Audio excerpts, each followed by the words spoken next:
Kami masyarakat Pulau Rempang menolak keras relokasi 16. Sebelum terjadi penolakan warga Rempang, Provinsi Kepri terhadap investasi Sinyi Glass Holding Company, penolakan serupa terjadi di Kanada, tepatnya di kota Stratford, Provinsi Ontario. Perundingan dengan Pemda Stratford dimulai pada 2018 dan menurut aktivis dilakukan secara rahasia. Almost 2.5 years, the public knew nothing about this. In November of 2020, when we found out, a bunch of us looked at it and said, well, this is not good.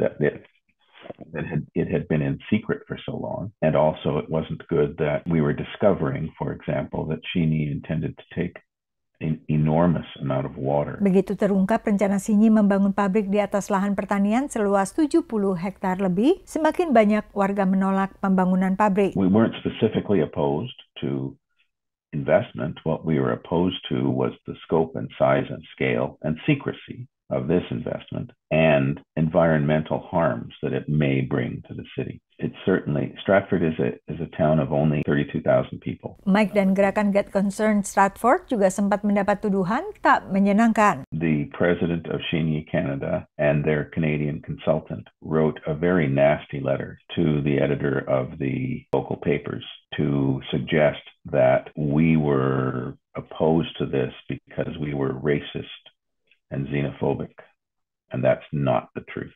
That is not, we don't care where this factory comes from. Pada 2021, Sinyi akhirnya membatalkan rencana pembangunan pabrik karena kesepakatan pembagian tanggung jawab biaya dengan Pemda setempat tidak tercapai. Pihak Sinyi yang telah beberapa kali dimintai tanggapan oleh VOA hingga pertengahan November belum memberikan jawaban.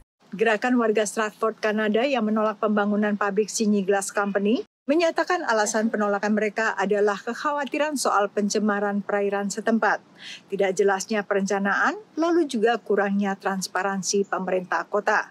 Hal yang terakhir ini menurut analis juga menjadi salah satu alasan di balik gejolak di Rempang. Minimnya sosialisasi dan kurangnya transparansi di Rempang menjadi sorotan analis dan aktivis. Kalau ada masyarakat yang khawatir itu wajar, karena tiba-tiba ada aparat keamanan datang ke wilayah mereka, kemudian membuat patok-patok, membuat batas-batas untuk proyek tanpa dijelaskan ini maksudnya buat apa, kemudian apakah mereka dapat kompensasi atau tidak.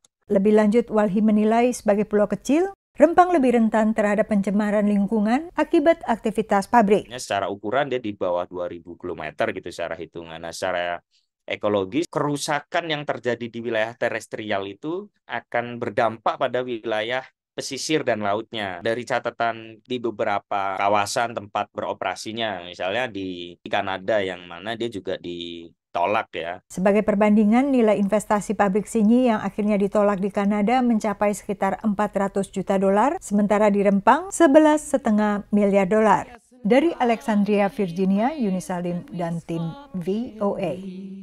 Before our land is destroyed.